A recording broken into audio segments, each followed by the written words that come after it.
Hey guys, this is Joshua Gibson with the Philosophical Weightlifting Podcast. Today I'm joined by Greg Everett. This is episode 22.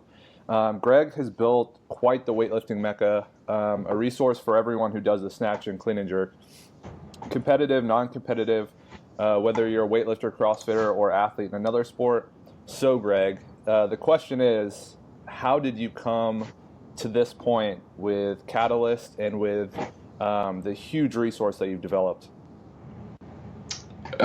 You know, largely through just luck and good timing and good fortune. I get questions from a lot of people like, "Oh, do you do consulting, business consulting?" And absolutely not, because my business plan, from the start and to this day has always been do things that I want to do. Try to do them as well as possible, and basically just cross my fingers and hope enough people give me money for them that I can support myself and my family. And so far, that's worked. And it's kind of misleading though, because there's the philosophy, do what you love and do it with integrity and you'll be successful. And that's not necessarily true. There are a lot of people with integrity who do what they love who have no money.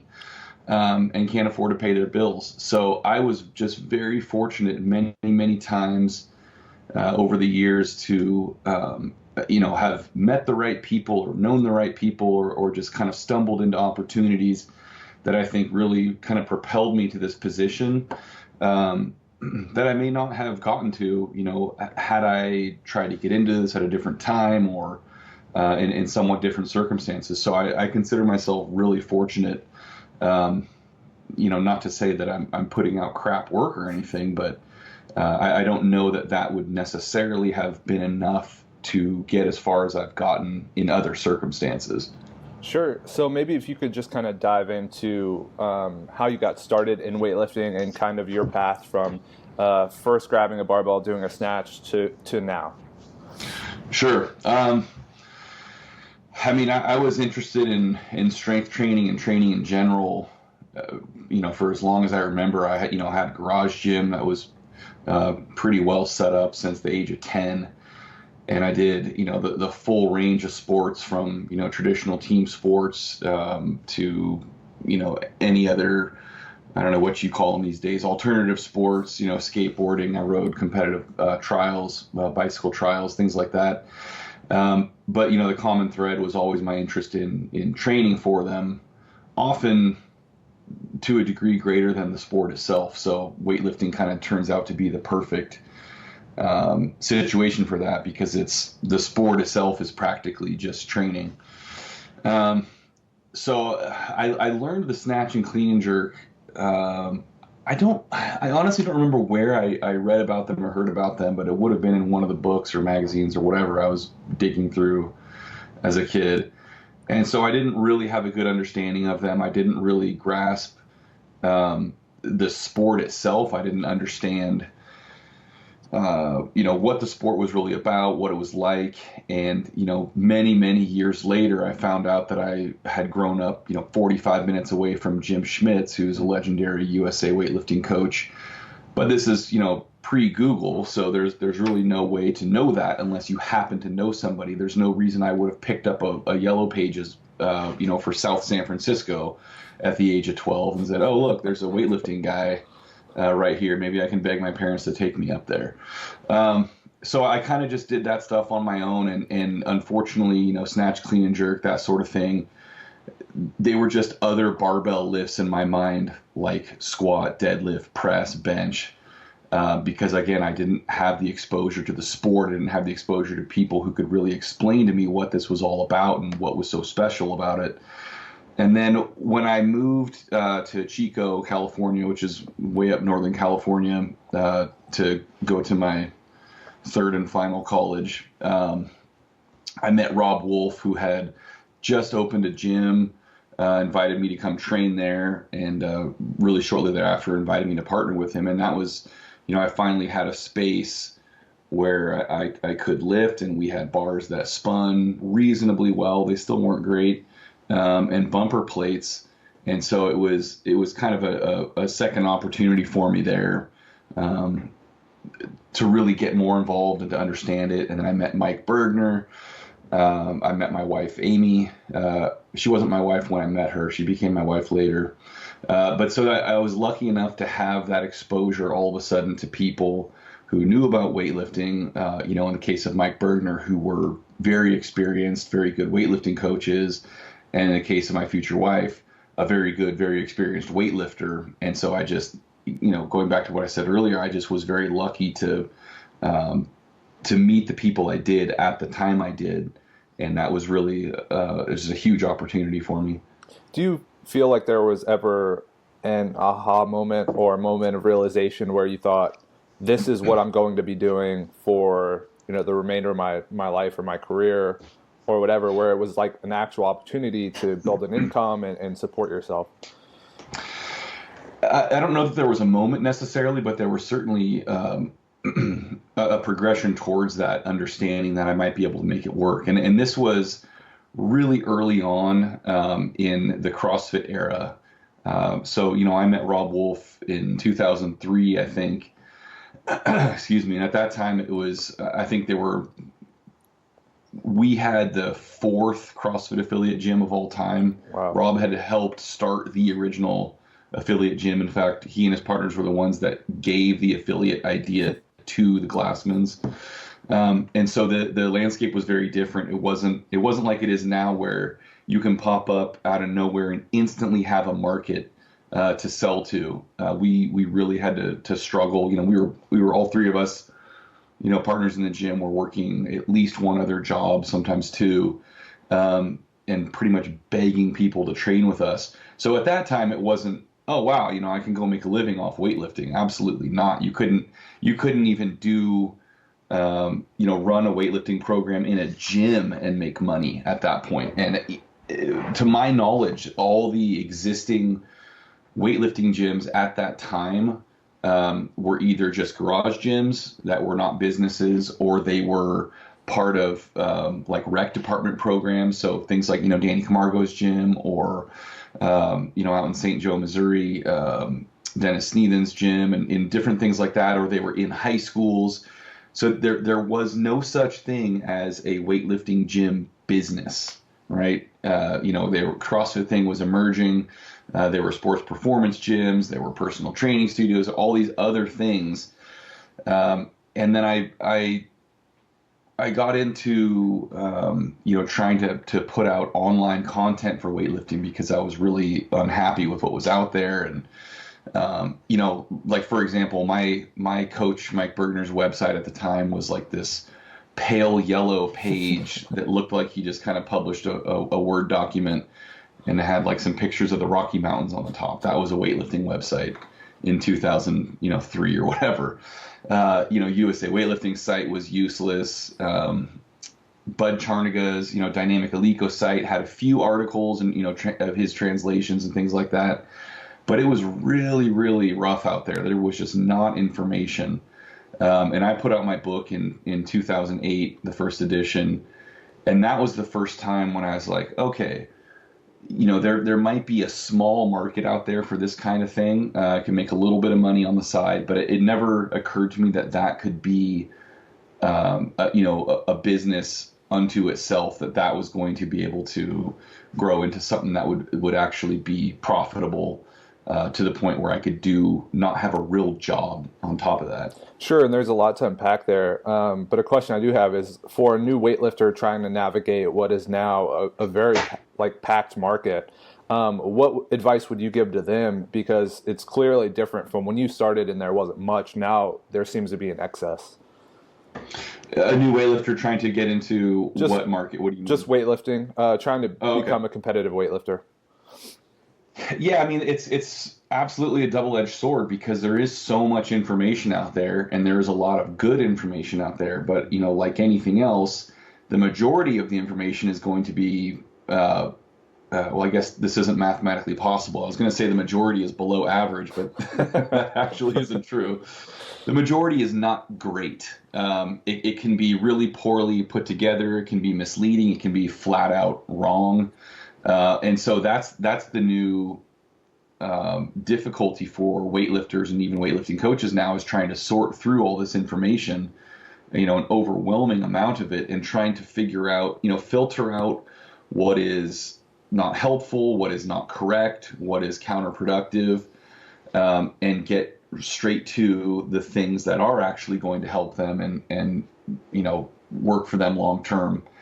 And so I think the only way to do that really is to, you kind of have to rely on the resources that have kind of proven out over time, and or in an arena like competition. So for example, if a coach pops up online with this new website or this new Instagram account and is putting out all kinds of information that is totally contradictory to kind of the status quo, the first thing I would do is look, okay, well, what has this guy done or gal? Has he or she actually coached any successful weightlifters? Has he or she been a successful weightlifter?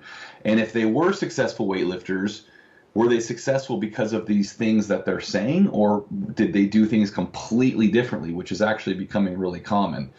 And if it's the case where it's this person who just kind of materialized out of thin air, with no experience, no success, no pedigree, you kind of have to just push that to the side and say, well, that's interesting, I'll consider it, but I'm certainly not going to rely on that over this body of work by dozens of coaches and athletes who have been in the sport for 10, 15, 20, 30 years and have the production to show that what they're saying works. On the other hand, if you have a new coach who kind of pops up out of nowhere, seemingly at least, and is saying some interesting new things that seem to fly in the face of the conventional wisdom, but he or she has produced a handful of really successful weightlifters, that's certainly someone worth listening to, and at least their information deserves consideration, if not application.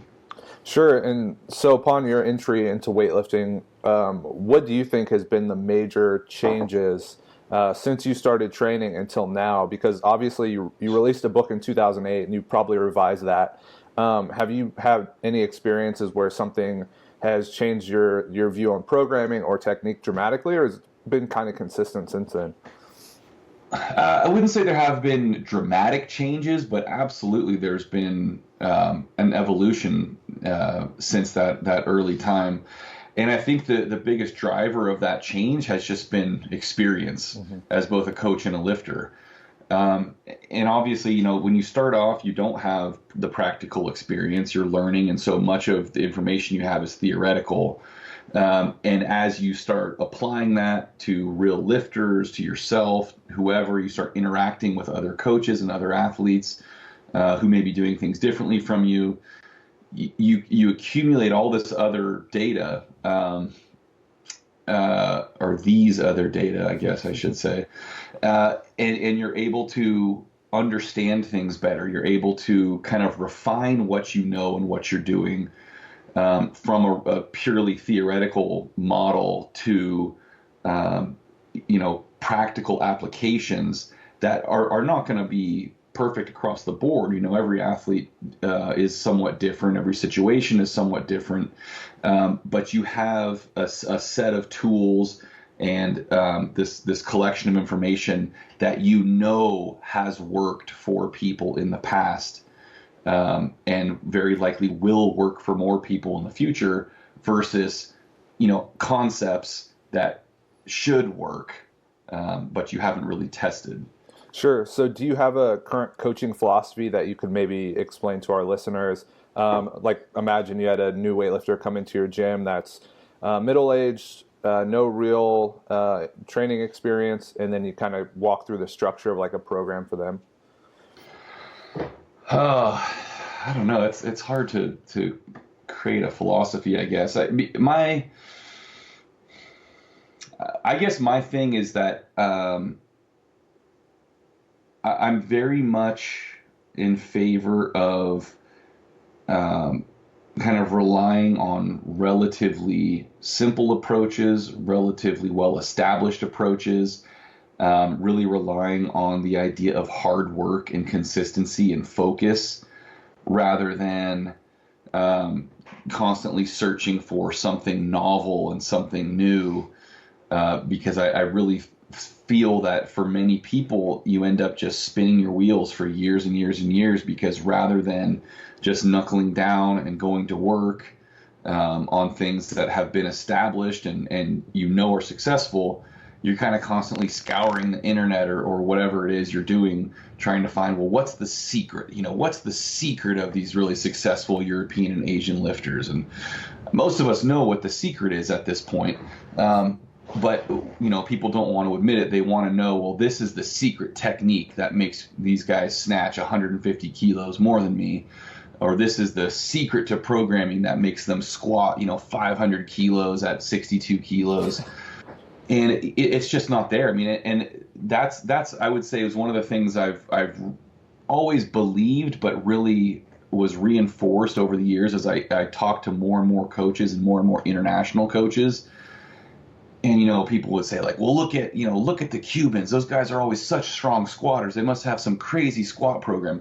And you talk to actual Cuban coaches, and they're like, no. I mean, we started off, with the kids. They squat 3 days a week, and then a few years later they squat 4 days a week, and then maybe they end up squatting 5 days a week. And it's just this really basic progression. There's nothing fancy about it. The problem is that we're trying to recreate a system that works really well in a certain set of circumstances with lifters who are in it from a young age for many years, and we're trying to take that and make it fit into your described middle-aged weightlifter who wants to get really good in 1 year. And shockingly, it doesn't work the same way. So again, going back to, I guess, what you could call philosophy is keeping things simple and focusing on that long-term progression and consistency, because that is the way that you actually increase your abilities over time versus just kind of, 2 steps forward, 3 steps back, 1 step forward, 1 step back, and just kind of hitting your head against a brick wall. Because every new thing you hear, you think is the secret, and you try it out and it doesn't go anywhere. So you got to go find the next one, instead of spending that entire time, years and years and years accumulating this steady, long-term progress.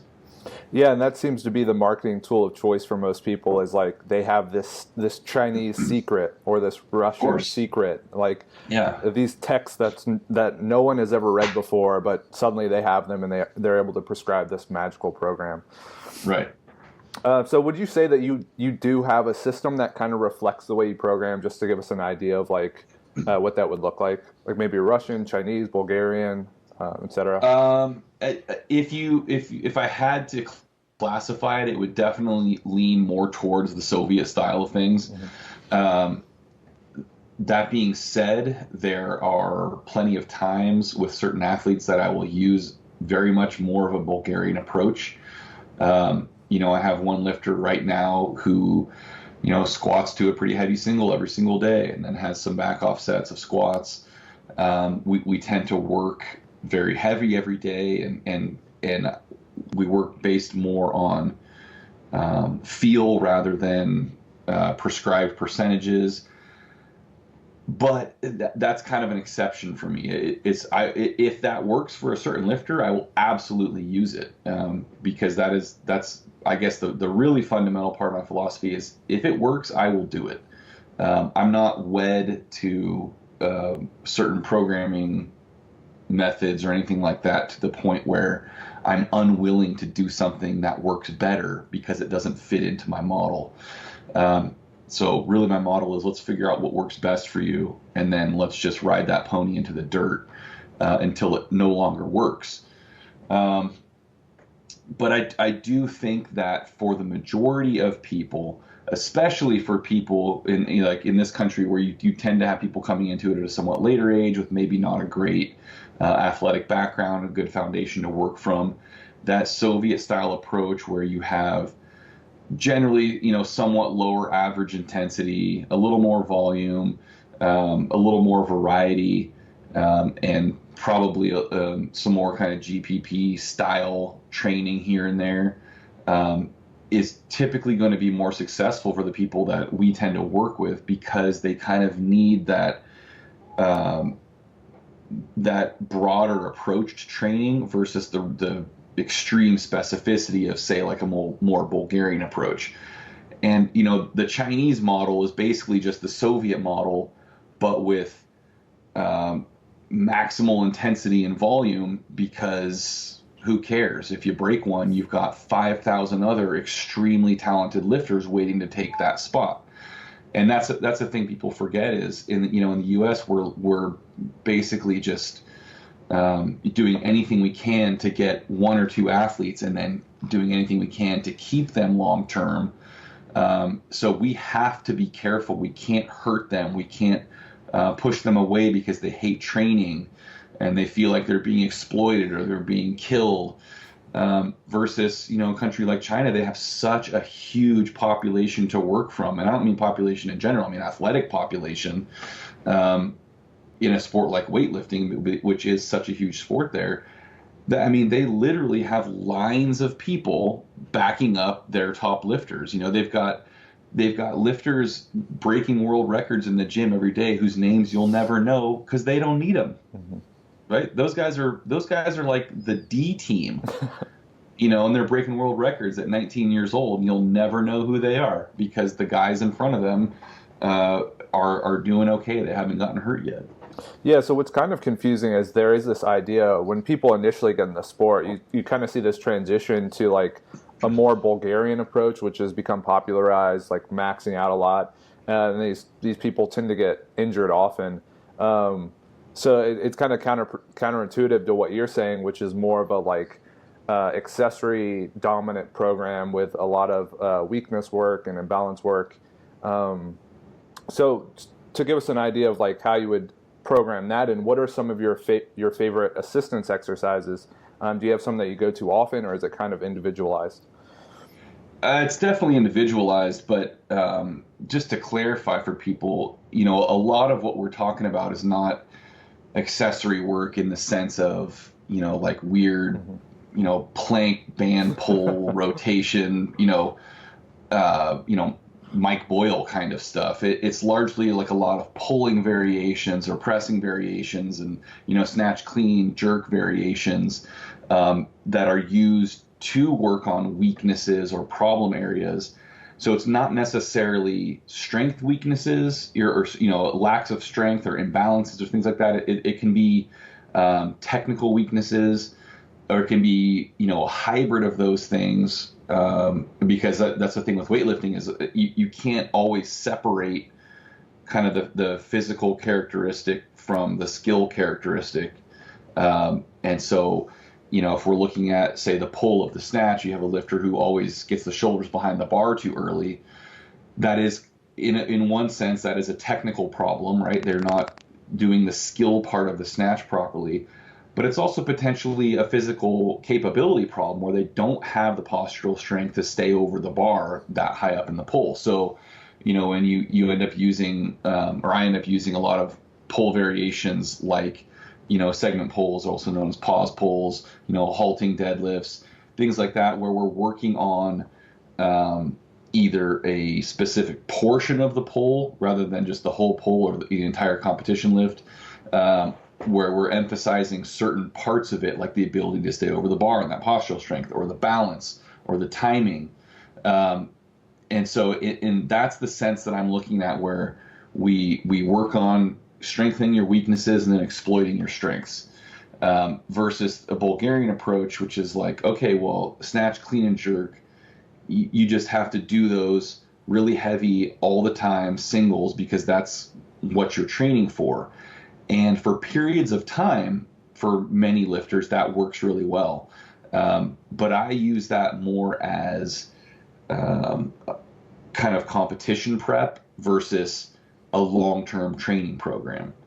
So that might be 4 to 6 weeks of someone's training versus years and years of their training. So we kind of go back, we alternate between kind of building that base, where we have the broader variety of things that are used specifically to address that individual athlete's weaknesses and needs, while addressing the general need to get a little more work capacity, more strength, more speed, more explosiveness, whatever. And then we transition into a very snatch, clean, and jerk specific period of training where they get in, they practice that ability to snatch and clean and jerk very heavy for singles, both physically and mentally, because that's a huge part of it. If you spend 95% of your life, snatching and clean and jerking between 75 and 85%, and then 2 weeks before a competition, you're expected to go to 95 to 100%, that can be really, really difficult mentally, which is why you'll see it in my programs, which is something that I learned from, Mike Bergner, and that, a lot of other coaches use, like Kyle Pierce and John Thrush, you almost always, no matter what time of year it is, 1 day a week we'll have a day where the lifter snatches and clean and jerks to heavy singles. And depending on the period of time, that heavy single may not be really heavy in an absolute sense. It may be 80, 85%. If they're in the middle of a high volume, kind of less specific training phase. But the point is that they always have that exposure to and practice of making a total, trying to snatch and clean and jerk heavy weights when they're tired. And so they develop that toughness and that mental capacity to attack those weights, so that when competition comes around, it's not this novel thing like, oh crap, I haven't snatched and clean and jerked together back to back in 6 months. So when you find someone's weakness, say they have a difficult time keeping their shoulders over the bar and the pull, and you sub in an exercise to kind of correct that, do you keep that exercise in for a majority of their training, or do you find that it's useful to put it in, exploit it for like 4 to 6 weeks, and then you can pull it out indefinitely, or does it always need a thread of that? Oh, it'll depend. I mean, some of those things can be very temporary. If it's leaning more towards the strength side of the spectrum, you're probably going to need to use it for a longer period of time. Doesn't mean that's going to be continuously, but a certain lifter may have to have some variation of the pull in there for their whole careers, just because they have a tendency to have that problem, and this kind of keeps them shored up and working as well as they can. Versus, say like a relatively new lifter who has this glaring weakness, you may be able to do this for 4 to 6 weeks and then never have to come back to it again, because you established that balance, and then now you can maintain it. So it really does depend on the situation, depend on the lifter, and depend on the exercise. Things like pulling variations, though, are virtually always going to be useful in a lifter's training, from day one till the last day of their career. And so, the way I try to explain it to people is, if you look at a very basic template of a training program, and you have some kind of competition lift or variation, you have some kind of, pulling variation, you have some kind of squatting variation. Well, within that, consistent template, there's so much room for individualization. So one lifter might be doing snatches from the floor, one might be doing snatches from the blocks, one might be doing snatch, pull plus snatch. So you're hitting that competition lift, but you're doing it for each person in a way that addresses their needs. Same goes for the pull. Maybe someone's just doing straight up traditional snatch pulls. Maybe someone's doing pulls off a riser. Maybe someone's doing pulls with a pause 1 inch off the floor. And so in that way, you have a reliable, consistent model for training, but you can make it very appropriate for each lifter without changing those fundamental qualities and what that program is doing for the lifter. Sure. So kind of touching on technical faults. So shoulders coming over or pulling back too soon. Are there any faults that you notice are very common from lifter to lifter? Yeah. Oh, yeah. There's plenty of them. I'd say one of the really big ones is, and I think this has become more common in recent years just because of the different things that are promoted on the internet and that are not necessarily wrong, but are often poorly understood or poorly explained. And so they result in a poor execution. Mm-hmm. And that is this real focus on explosively contacting the bar with the hips in the pull, the snatch, or the clean. There's nothing wrong with that. We want super explosive hip extension. We want contact with the bar and the hip, but how that contact occurs and what's happening with the rest of the body when it occurs is extremely important. And so what I see a lot of is you'll see this incredible focus on that explosion at the hips, contact bar and hips, but the leg drive just disappears. It's like they'll get to the top of the pole, hips are still extending, but the legs suddenly go limp. And so what you see is a bar going forward, not up very much, and a lifter kind of falling backwards under the bar, rather than what we want to see is that same explosiveness at the hip, but better control of the path of the bar coming into contact so that it doesn't rebound forward so much and rather, rebounds up. And then a continued really forceful drive of the legs against the ground, through that hip extension.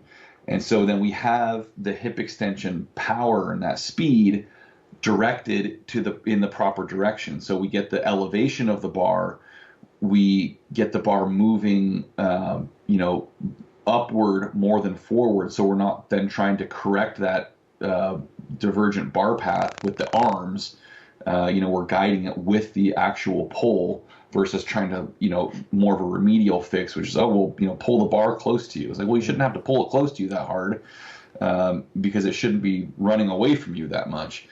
I think that's probably the biggest one that I see that just drives me up the wall. And then another one I think that is pretty common is a kind of a failure to remain active throughout the entire lift. And so people will be really active and aggressive in the pull, and then suddenly they just resort to kind of falling down towards the ground and hoping that the bar and their body ends up in the right spot and the bar wants to stay overhead or on their shoulders, versus understanding that, the pull, from the floor, the finish of the pull, the change of direction, the movement under the bar, the receipt of the bar are all equally active and aggressive, or should be. And so, it's one continuous action. There's not a point where you're just allowing things to happen. You're always actually doing something to make them happen. So selfishly, I tend to kind of lose tension in the bottom of the lifts when the weights start to get heavy. What would you prescribe to teach like a tighter catch or, besides like a power or something caught a little bit higher? Well, again, you'd have to figure out exactly why that's occurring. So, like where in the lift are things going sideways, for example. So if we're looking at the snatch, if it seems to be happening just overhead, like in that final moment of receiving the bar, then I'd be looking at things like, drop snatches, snatch balances, and training that action of really actively punching under the bar and generating that tension and maintaining it before the weight of the bar is crushing you, right? So you have to tighten up and establish that position and that aggression before, not as a reaction to the weight of the bar, but to prepare for the weight of the bar. If it looked like it was happening somewhat earlier, like during the turnover, maybe you finish the pull and then you kind of lose connection to the bar because you're just dropping versus pulling down, then I'd be doing things like, tall snatch, tall clean, or, snatch from power position, or snatch or clean from like really high blocks, really high hang, to encourage and kind of allow practice of that more active change of direction and pull under the bar and reinforce that idea that it is a continuous pull against the bar until you're pushing up against it in the snatch. And what changes throughout, from the start to the end, is that your legs aren't pushing against the ground anymore. So you're always pulling against the bar. You're always putting force against the bar. The only thing that changes is that you're either pushing against the ground to elevate the bar, or you're off the ground or not putting pressure on the ground, so that pulling against the bar then helps move you under in less time. And so, again, finding the source, the problem, figuring out why, talking to the athlete, what in the hell are you thinking at this point? Because you just look like you're flailing through the air and, someone threw a bar on top of you. And so figuring out what's going on, so then you can try to address that in a way that is specific to that athlete versus just like, well, let's just try tall snatches because I heard that worked. Right. So thinking about kind of the population of lifters in the U.S., we tend to get a lot of people that are very athletic and very strong, and they come into the sport and they tend to do very well. But one technical fault I notice occurring more often now is arm pull, like very early arm pull, and it's excessive. If someone were to start doing that because their upper body is just so damn strong, how would you go about correcting it, maybe with drills or certain exercises?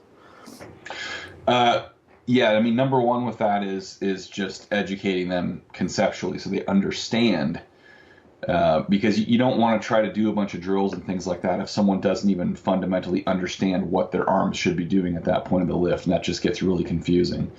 And then from there, first of all, I would figure out if the arm bend is a reaction to another error. For example, if someone is really out of balance forward in a pull,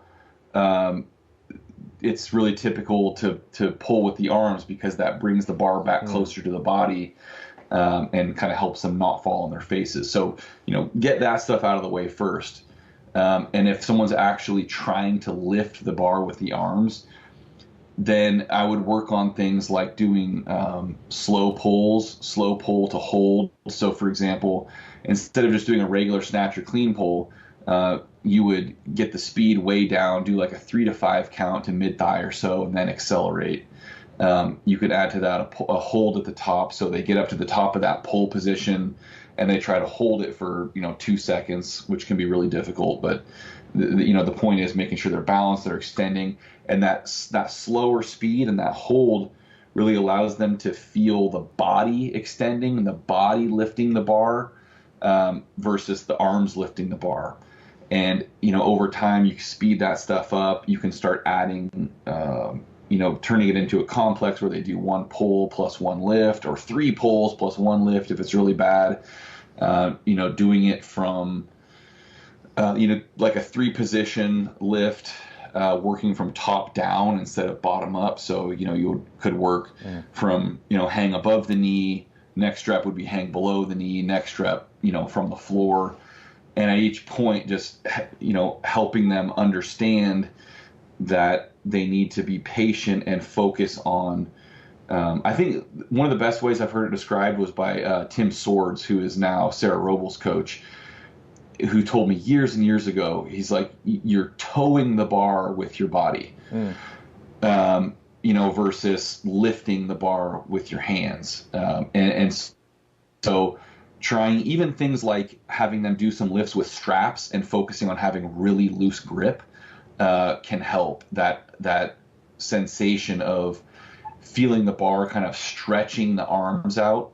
And I would say to people, lift your body, don't lift the bar, lift your body and let the bar follow. And so really making the focus the positions of the body and not the position of the bar. If they're focused on where the bar is at any given moment, they're much more likely to try to row it up versus focus on, pushing against the ground and then lifting your shoulders up as high as you can and then slightly behind your hips to accelerate. And if you can combine that kind of conceptual understanding with what they should be feeling and then practice, in a way that allows them to move their body properly, kind of getting rid of, so if you just do a pull, you're kind of getting rid of the need to get the bar overhead or onto the shoulders so they can focus on feeling their bodies towing the bar versus having to panic that the bar is not going to get up if they do that properly. Okay, so something that just came to mind, and this kind of might seem like an unorganized show, but as far as like lifting with straps, I know a lot of people use straps most of the time in the off season, or a few and drop them a few weeks out before competition. If someone starts becoming reliant on straps, is your advice really just to train without them? And also, what if someone's technique tends to change with or without the straps? Yeah, I have a bad attitude about lifting with straps. I, one of my favorite stories is my wife Amy was at her one of her USA weightlifting coach certifications a while back with Jim Schmitz, and someone asked that question, should you snatch with straps or whatever it was, and Jim kind of looked at Amy and was like, Amy, what do you think? She's like, I don't know. I'm from the old school where we used our hands to hold on to the bar. Like super smart ass answer. I mean, that's kind of how I feel. Um, Everybody can snatch more weight and snatch better with straps. No shit. You know what I mean? That's not a revolutionary idea. The question though is, will that transfer into an actual snatch in competition without straps to a degree that makes it make sense to train like that? And in some cases, the answer is absolutely not. And it screws people up. Like you said, they get very reliant on straps. And it's not just an issue of grip strength. People are like, well, I have a really strong grip. Well, that's not the only problem. The problem is knowing how, what kind of grip tension to create at any given point in the lift, how to turn the bar over, how to stay connected to the bar tightly while turning over, and then being able to transition into a push up against the bar. Having yourself strapped to the bar prevents you from doing those things, so you don't learn how to do them. You don't practice how to do them. There are definitely times that I do think using straps makes perfect sense. Most of the time, if you're power snatching, I'm okay with using straps. Because the whole idea is to really focus on being as explosive as possible and turning over as hard as possible, and that's going to be a relatively small percentage of your total snatch training volume, so that shouldn't interfere too much. Doing multiple rep sets of snatches from the hang, typically I'd be okay with using straps, but snatching from the floor, especially for singles, I think the use of straps is it's just kind of a dangerous thing to get into on a regular basis. I think, Ursula Garza, I think sometimes what she'll have people do is she'll let them use straps on their snatches from the floor, like 1 out of every 3 snatch training sessions, which I think is a good idea, because then you're training the majority of the time without straps. You learn the technical aspects of training without straps. You develop that grip strength. You develop the toughness in your hands. You develop the mental toughness to know that you can hang on to the bar. And then you get that 1 day every 3 where you just get to kick your heels up and snatch your face off, and really focus on being super explosive and things like that. And so I think that, again, I go back and say I have a bad attitude about straps. It's not because I don't think straps are useful. I think they're very useful. I think they just have to be used correctly, and that can be different from person to person. I know quite a few lifters who train with straps all the time, probably every single time they snatch, and they never have a problem in competition. But I would argue that those are the exceptions to the rule. And so when I see, there was an example of some coach was having this brand new lifter snatching 35 kilos, which would have been a PR attempt, had her taken it like a dozen times, missed it. She's wearing straps the whole time. If you're brand new, you're trying to snatch 35 kilos for the first time, you absolutely, without question, should not have straps on. There is no reason for that. Until you're lifting weights that are actually going to be difficult for you to hold on to, even considering using straps in the snatch is just silly to me. So we've kind of talked about correcting faults in the lift, and this can kind of take the shape of having complexes, and within a program this can accumulate quite a bit of volume. So how do you kind of go about tracking how much volume you have per week, per month, per training cycle, and how do you kind of quantify that, and what is too much or what is too little? So I have an Excel sheet, whatever you want to call it, set up that I write my programs in, and it's largely stolen from Bob Morris, who's the former women's resident coach at the Olympic Training Center, who Coached my wife for a while. He coached me for a year when I first came back to competition. And so I basically stole that from him and changed it a little bit to better suit my needs. And it, for each exercise each day, it'll calculate the total number of reps. It'll calculate the average percent, intensity, and then it'll calculate the total reps for the week and the average intensity for the week. And so those are just really simple numbers that I use to keep track of that stuff, because I want to see and be able to control what the volume is week to week or day to day, what it is overall for each lifter. And so that's how I track that. As far as accessory work and things like that, you can't quantify that same way. That is largely what a more confident person would call intuition, and what I call kind of guessing. And which I think is fine, because, most of the time that stuff is really not going to be that taxing. If you're doing some, one leg dumbbell RDLs at the end of your workout and you do 4 sets instead of 3, that's not going to be the difference between you PRing at the end of the program or not. And so that stuff I think can largely be done by feel, and just by, watching the athlete day to day, week to week, kind of seeing how that's affecting them, and knowing, okay, well, he or she's looking pretty shitty, we should probably back off that stuff a bit. As far as determining how much volume a particular lifter needs, that is the tricky part. And there are formulas for that from the Soviets, of course. I have some guidelines in my book that are based on, kind of skill level. But of course, you have to change that for age and actual training age. You have to change that for, everything that's going on in that lifter's life outside of the gym. Do they have a super stressful, physically demanding job? Or do they, work from home 3 hours a day on a laptop, sitting on the couch watching the Kardashians? So you really have to, you can start with that formula, those recommendations, but you really have to adjust from there individually. And so I think the longer that I do this, the more I've leaned kind of towards lower and lower volume for most people.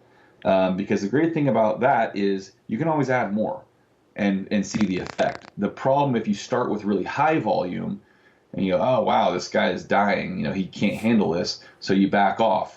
Well, that's not going to give you a clear picture of what that newly reduced volume is doing for them, because they're still probably fatigued and working under that from the previously high volume. So it's easier to add and evaluate than it is to reduce and evaluate.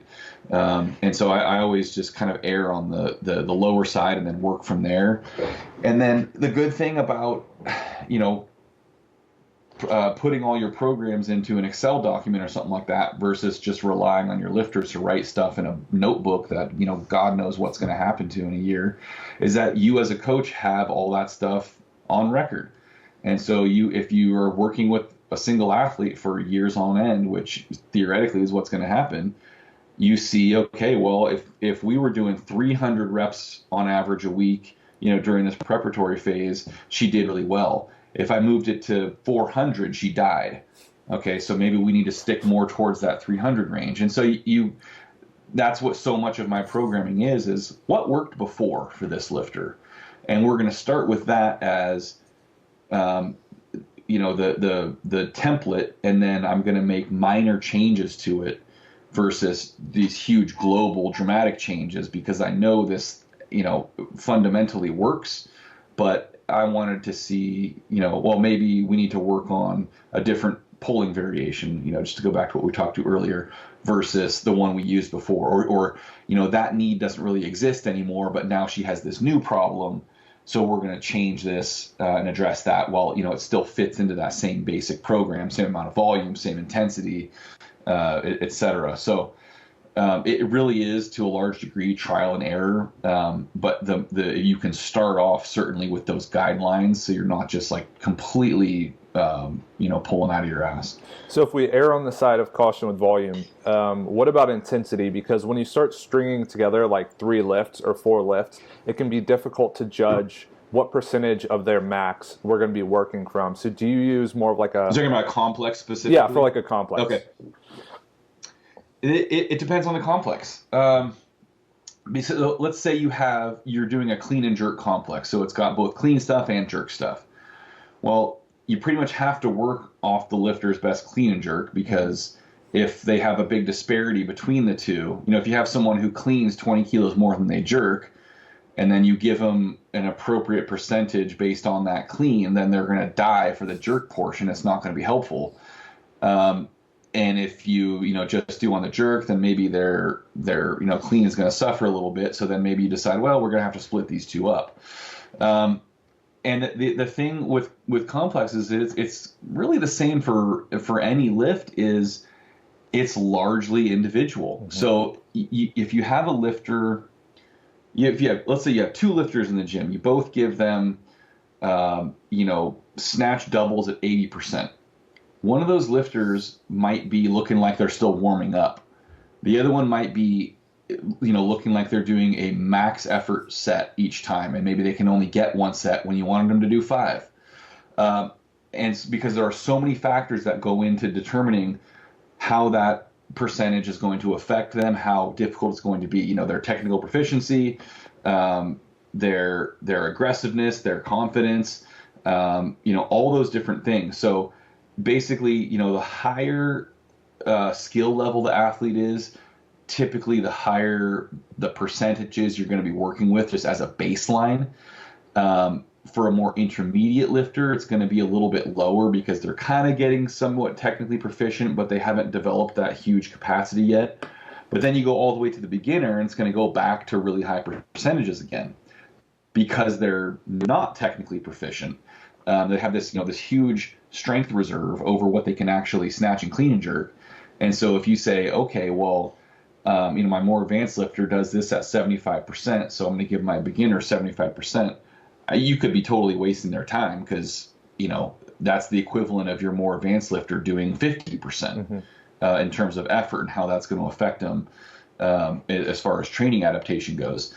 So just like the volume, I really rely on previous programming to kind of go off of, okay, this is what this lifter has been able to do in the past, so we're going to build off of that. And so, well, how do you find it out initially? A lot of times you experiment. You say, okay, well, this is the first time we're doing this complex or this exercise, whatever it is. We're going to, what I want to do is, 4 or 5 sets. Let's we'll say, okay, we're probably going to be between 70, 80%, whatever it is, whatever you think it is based on your previous experience with that exercise.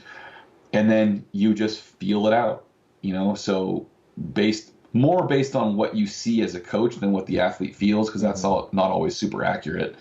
And then that's your starting point, and then you build from there over the course of time that you're going through that program.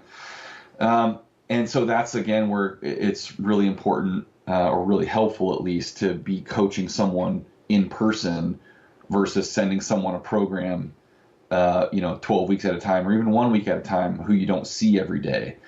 But even, coaching remotely, as long as you get video of it, you can say, hey, I don't know exactly what the weight on this is going to be. I want you to feel out a weight that is moderately challenging. Definitely leave some in the tank. Let me know what that is. And there's your starting point. So there's something interesting you brought up, and I kind of want to touch on that, is personality. So do you tend to program differently for different personalities? Maybe people that are more warriors or more people that are more like princesses? Do you find yourself like accommodating that, or is it just kind of, hey, go in, get the work done? You feel a certain way, but we kind of have to just focus on performance. Yeah, no one gives a fuck about your feelings. That's a common refrain in my gym, which is a joke, of course. But I have to clarify that because some people don't have a sense of humor. You do have to change how you program and how you coach from person to person. And I would hesitate to call it accommodating their personality, because that's kind of like almost enabling in my mind. Like, oh, they're just kind of being crybabies and, they don't want to work hard and you have to coddle them. That's certainly not what you want to do, because that's not going to help an athlete. That's going to again, enable them to be unsuccessful and give them an excuse. But what you do need to do is program and coach in a way, or in the way, that helps them be as successful as they can possibly be. And so that means necessarily that lifter to lifter, you're going to change your approach somewhat. It can be really minor, it can be really major. And so if you look at all the lifters for whom I write programs right now, you're going to see a lot of different programming. I mean, totally different. It would look like it came from different coaches in some cases. But it's because over time, that's just what I've found to this point works best for them. And it could change. It most likely will change. I have one lifter whose almost every program of hers looks totally different than the one before because we can't figure out what works for her best.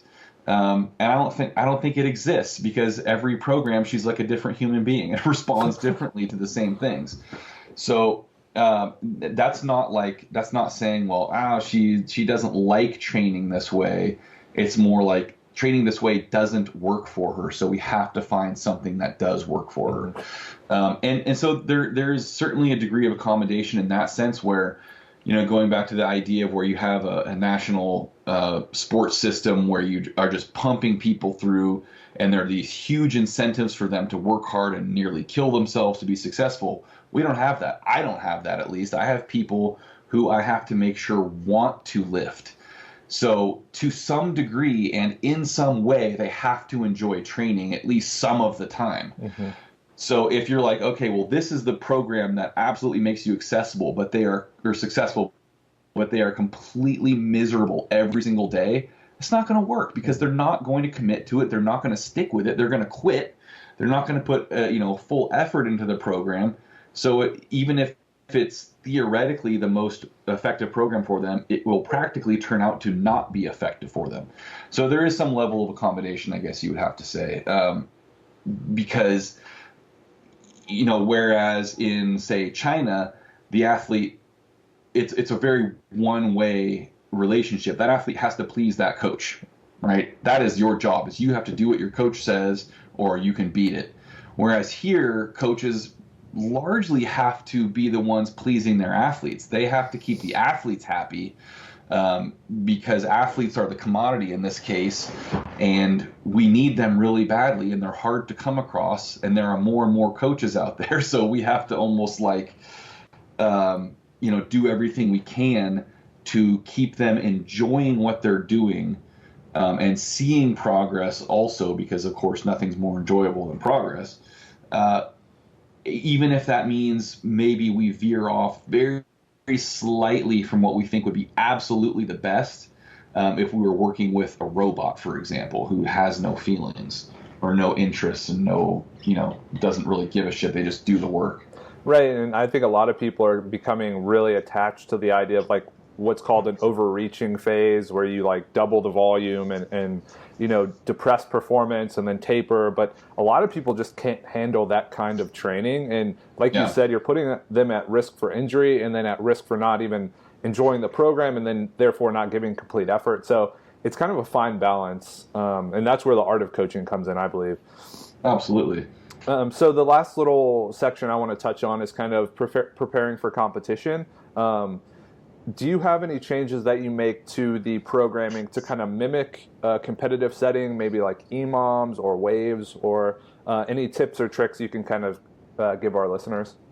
I use both of those things a lot. Okay. Typically, I will. Most of my lifters end up doing on-the-minute training for at least a few weeks, kind of as we get nearer to competition, and then they'll probably do waves in the last couple weeks after the on-the-minute stuff. And we will try to kind of create an environment more like competition, where maybe I'll tell them when to take a lift versus kind of letting them rest on their own. And we kind of change up that rest period and surprise them sometimes. Make them do things like, hit a heavy single snatch, rest a few minutes, and then take a lighter snatch or a power snatch or a pull, and then go back to another heavy single, to simulate those really awful situations that we're getting more and more of in this country now because of the competition is improving, where you don't just get to go take your 3 attempts in a nice leisurely, convenient pace. Like, you could be back there for 15 minutes between your first and second attempt, and you've got to figure out not only what to do physically to be ready for that next attempt, but mentally to keep yourself focused and to keep yourself, motivated and aggressive. And that's really difficult. So if you get more practice in the gym, that makes it at least a little bit easier. And it's not some brand new thing where you get in that situation like, oh, what do you want to do? I don't know. I've never done this before. Let's try this. And then I think again, the main thing is that we almost always snatch and clean and jerk heavy together at least one day a week. And that just keeps that constant, or that consistent exposure to that just keeps people in that mindset where this is what we do, right? We snatch really heavy, then 10 minutes later we clean and jerk really heavy. It's not some weird thing that they only do 4 times a year in competition. It's just totally routine for them. And so I think that doing that all the time makes it less important to do different things as you approach each competition than if your program totally separated snatch and clean and jerk, throughout most of the year. So I'm just curious, do you happen to have any like funny or interesting backroom stories at national meets? Oh yeah, I got lots of them. Let me think of one that I can repeat. I think one of my all-time favorite ones was John Coffey, who was the coach of Coffey's gym, which I think won more women's national championships than any other team in USA weightlifting history. But he's just a funny guy all around. He's the guy that you'll see in the hotel lobby with no shoes on and like holes in his socks, just hanging out.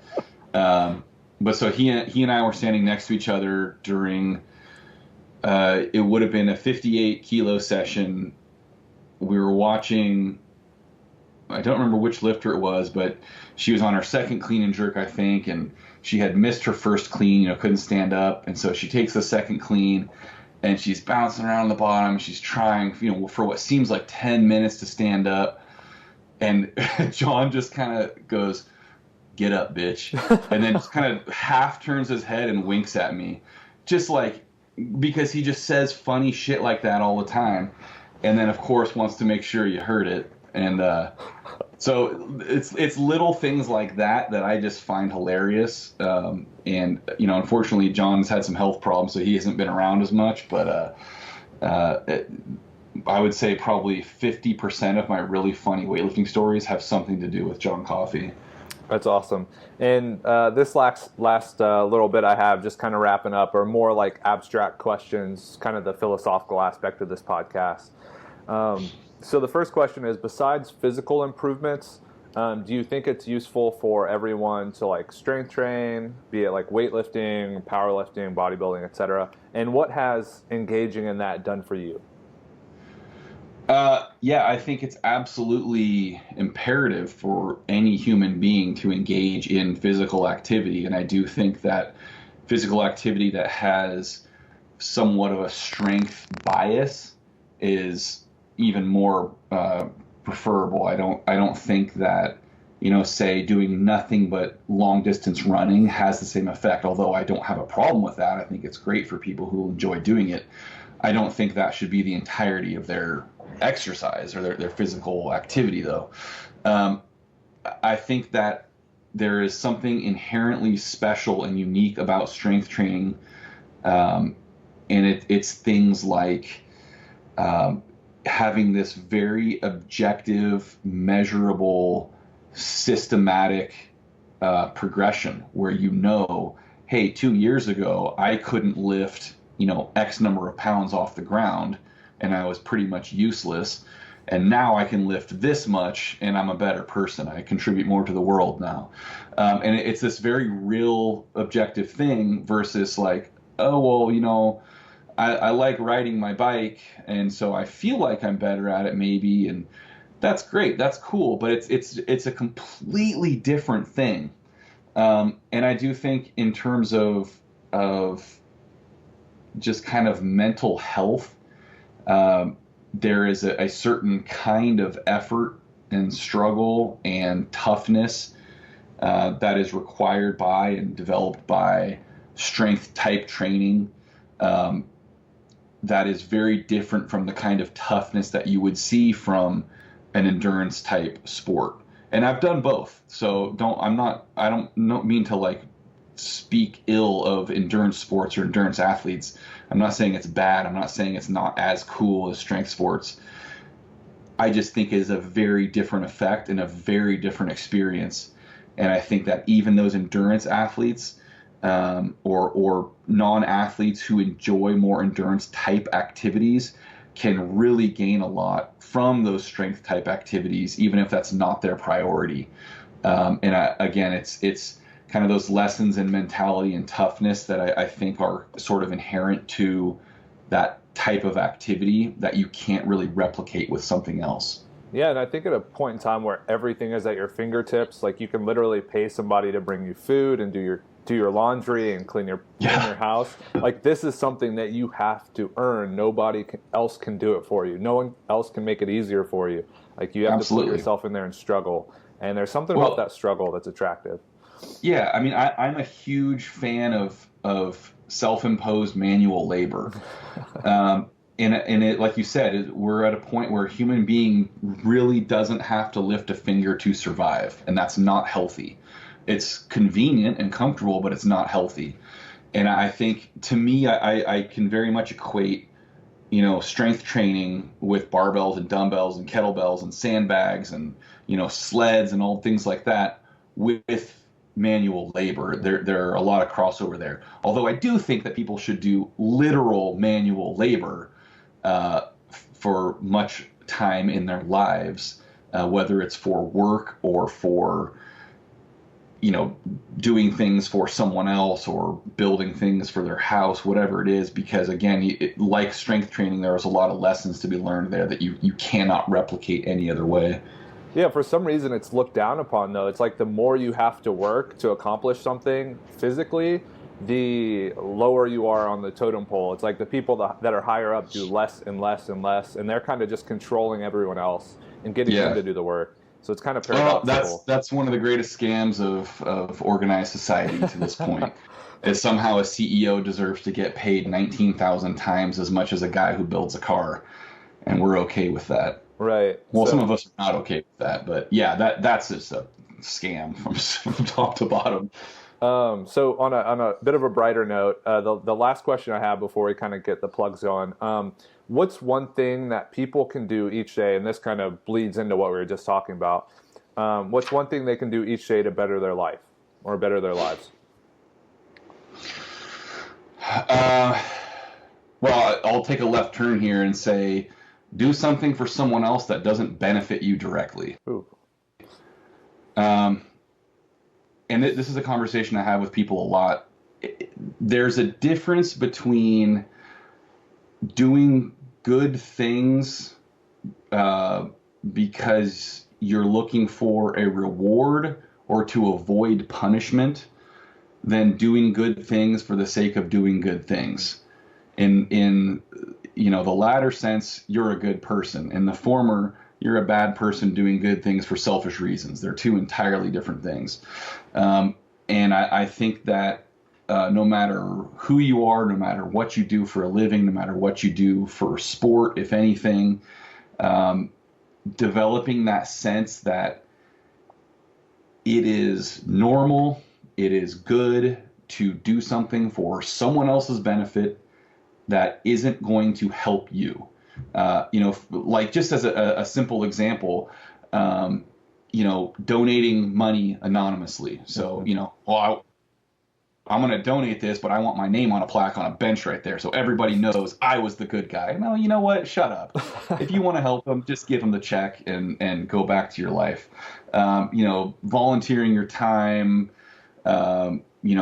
feeding homeless people, whatever it is, going to an animal shelter and volunteering, whatever it is that it appeals to you personally.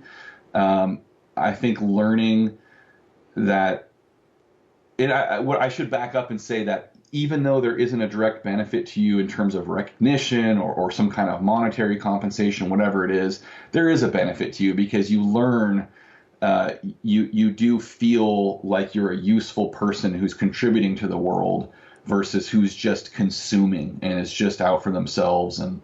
And I think that's something that's really just missing in so many people's lives, and we lose sight of that big picture. And get so focused, and understandably so in so many cases, we get so overly overwhelmed and focused on what do we have to do to, make my life better. And if you just kind of take a second and be like, hey, just little things day to day, hold the door open for someone, for God's sake, help someone lift something up into their car, whatever it is, like, just don't be such a selfish asshole for one moment a day. I love that. And so I can wrap up the show by saying, do something for someone and don't tell people that you did that. Yeah. That's phenomenal. So Greg, I really want to thank you for coming on. I think this was a great episode. And as far as where people can find you, maybe you can link your website, link any products you have out or you're working on, whatever you feel is relevant. Well, if you go to catalystathletics.com, that will be kind of your portal to everything that I do. But that's the big one. That's where we have all the free articles and videos and things like that. And then you can, of course, buy all the products. We do all the books. I have a new ebook coming out March 1st, which is Snatch Error Correction Manual. So that'll have, kind of diagnostics and corrections for a ton of different technical errors.